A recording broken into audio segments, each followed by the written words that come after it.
Almeria, Spain, Tabernas Desert, film set. August 1964, Thursday afternoon, 2:15 p.m. The temperature is 112 degrees Fahrenheit. The kind of heat that makes breathing feel like work. The kind that turns metal too hot to touch and makes the horizon shimmer like water that doesn't exist. The film crew works in shifts, 30 minutes in the sun, 30 minutes in whatever shade they can find. Water breaks every 20 minutes. Even the Spanish crew, used to summer heat, struggles. This is day 12 of shooting A Fistful of Dollars. 12 days of brutal conditions. Long hours. Limited budget. Equipment that breaks in the heat. A director who demands 20 takes of simple actions. But something is emerging. Something none of them fully understand yet. A character.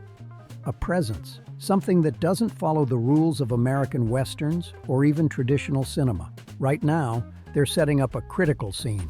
The first real appearance of the man with no name. The moment the audience understands who this character is, what he's capable of, why he's different from every other Western hero they've seen. The scene. 4 men are beating a prisoner in the town square.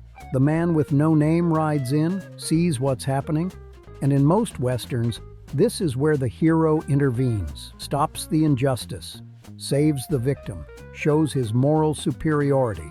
But Sergio Leone has something else in mind. He gathers the crew, explains the scene through the translator.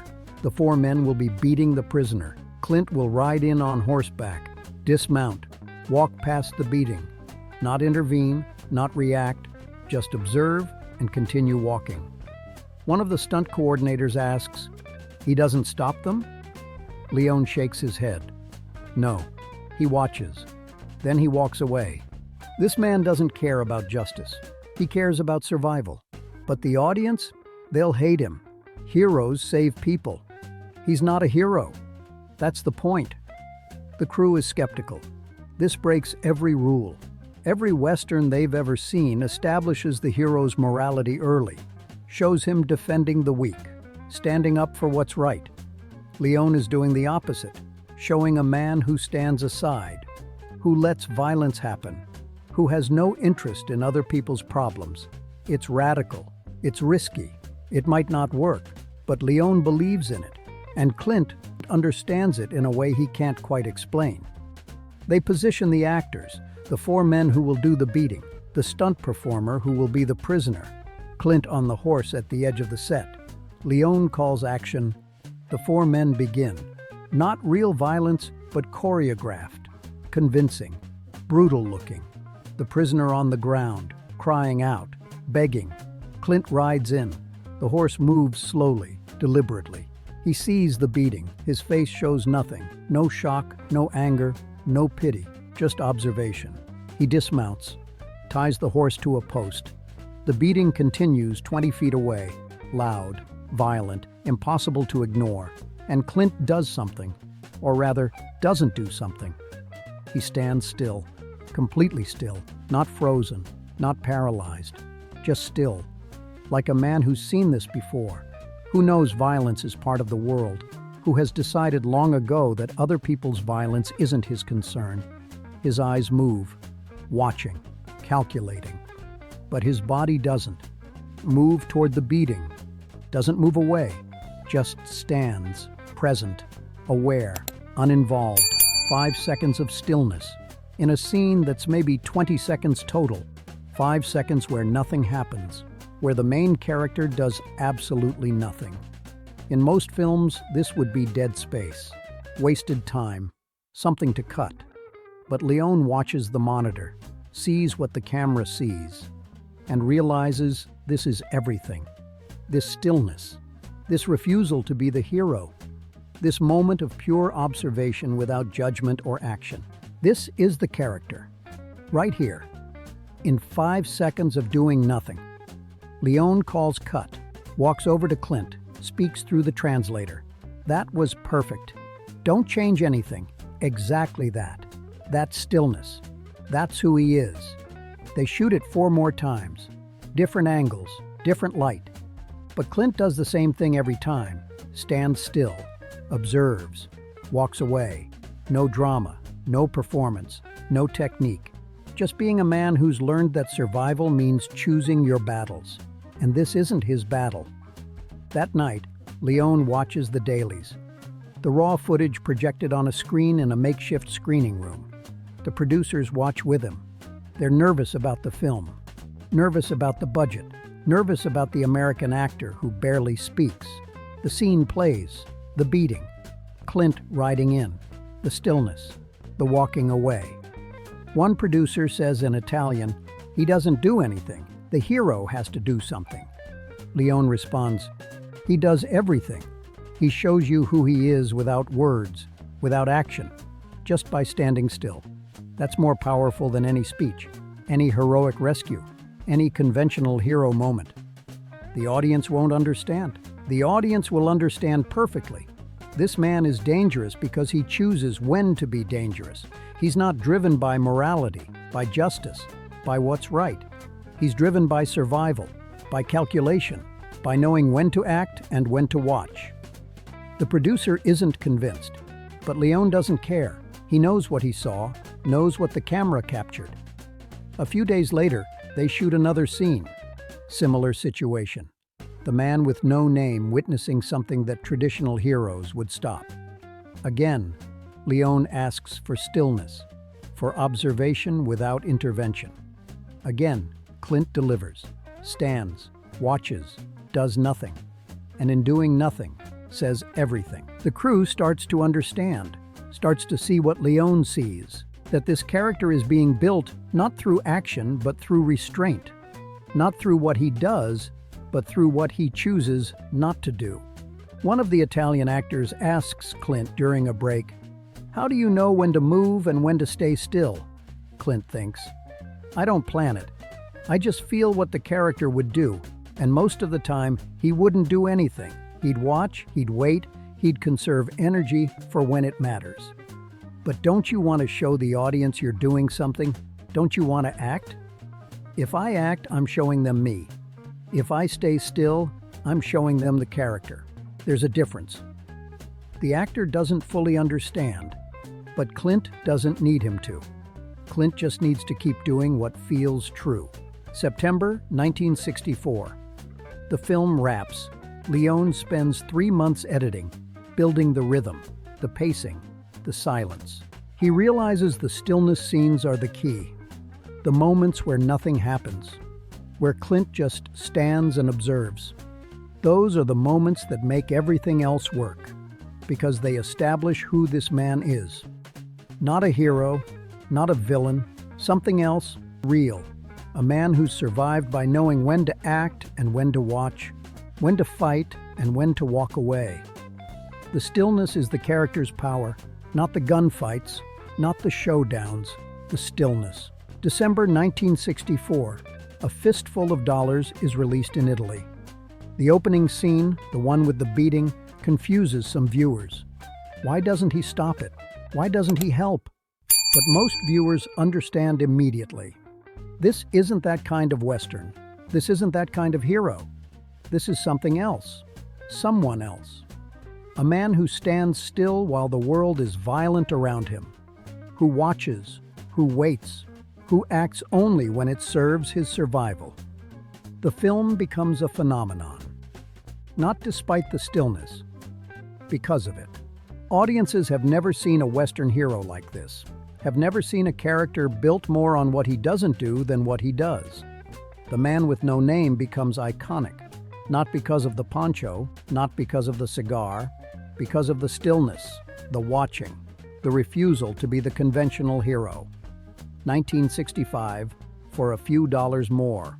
Leone and Clint reunite, make the second film. Again, Leone asks for stillness, for moments where Clint just stands, just observes, just exists without action. Again, it works. Again, audiences respond. 1966, The Good, the Bad, and the Ugly. The final film, the biggest, the famous three-way duel at the end. 3 men in a circular graveyard, each one watching the others, each one waiting. Leone stretches the scene, makes it longer than any gunfight in Western history. 3 minutes of stillness before the violence. 3 minutes of watching, waiting, eyes moving, hands hovering near guns. Pure tension built on stillness. The scene becomes the most famous in the trilogy. Not the shooting, the waiting, the stillness before the violence.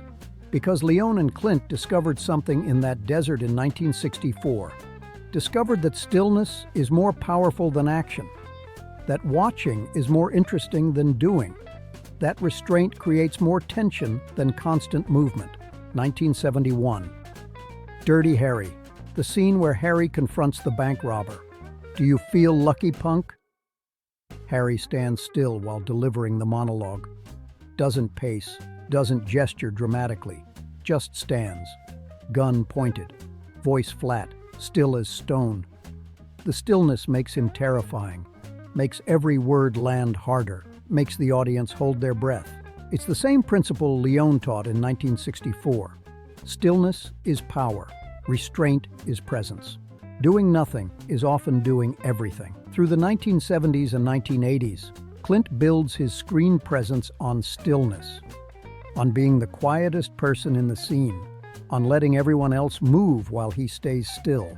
And audiences respond, because stillness commands attention in a way constant motion doesn't, because restraint suggests power held in reserve, because a man who can stay still in chaos is more dangerous than a man who rushes to action. 1992, Unforgiven. William Money sits on his porch in the rain, doesn't move, just sits in the downpour, thinking, processing, deciding. The scene is 90 seconds of Clint sitting still in the rain. No dialogue, no action, just stillness. Critics call it one of the most powerful scenes in the film, not because of what happens, because of what doesn't happen. Pure stillness, pure presence, pure Clint Eastwood, doing what Sergio Leone taught him 28 years earlier. Stand still. Let the world move around you. Let the camera find what it needs in the stillness. 2024. Film students study Clint's performances. Try to understand his technique, his method, his approach. They notice he moves less than other actors, stands still more, does less obvious acting, and they wonder how it works, how doing less creates more impact. The answer goes back to August 1964, to a desert in Spain, to a scene where 4 men beat a prisoner and the hero stands still and watches. That was the moment. The moment Sergio Leone discovered that stillness is a choice, that doing nothing is a decision, that standing still while others run is the most powerful action of all, because stillness suggests control, suggests a man who doesn't need to prove himself through constant motion, suggests power held in reserve. Every action hero after the man with no name runs, jumps, fights, moves constantly, proves their capability through kinetic energy. But Clint learned to do the opposite. Learned that the most powerful presence is the one that doesn't need to move to be noticed, that commands attention through stillness rather than action. That's the lesson from the Tabernas Desert in August 1964. From a day where it was 112 degrees and a scene required the hero to do nothing. Most actors would have added something, some gesture, some expression, some indication they were acting, creating, contributing. Clint added nothing, just stood still, just let the moment exist without filling it. And in that stillness, created everything, created the character, created the presence, created the thing that would define his career for 60 years. Not the gunslinging, not the one-liners, not the iconic moments of violence, the stillness, the watching, the refusal to do more than necessary. That's the man with no name. That's Dirty Harry. That's every Clint Eastwood character. Men who stand still while everyone else runs. Men who watch while everyone else acts. Men who understand that power isn't proven through constant action. It's proven through the ability to be still. And it all started in a desert, in brutal heat, in a scene where the hero was supposed to save someone and instead did nothing. Just stood, watched, walked away. 5 seconds of stillness that created 60 years of legend. Because Sergio Leone understood something most directors miss. The camera loves stillness, loves a face that doesn't perform, loves an actor who trusts the moment enough to not fill it with artificial energy. And Clint understood it too. Understood that less is more, that stillness is power, that standing still while everyone else runs is the most radical act an action hero can commit. That's not laziness, that's mastery. That's understanding cinema so deeply you know what to do and what not to do. Move when movement serves the character. Stand still when stillness says everything. That's the difference between acting and being, between performing and existing, between showing the audience your technique and letting them discover the character themselves. Clint chose the latter in a desert, in brutal heat, by standing perfectly still while the world was violent around him, and created an icon, not through action, through stillness. That's power. That's presence. That's art. Stand still. Let the world run. Let them wonder why you're not moving. Let them realize the man who can stand still is the most dangerous man in the scene. That's the man with no name. That's Clint Eastwood. That's the lesson from August 1964. Stillness is everything. Action is easy. Anyone can move. But standing still, while everyone else panics, while violence happens around you, while the conventional choice is to intervene, that takes control. That takes power. That takes the kind of presence that can't be taught, only discovered, in a desert, in the heat, in the moment when doing nothing is doing everything. That's the moment the man with no name was born, in 5 seconds of perfect stillness. That changed cinema forever.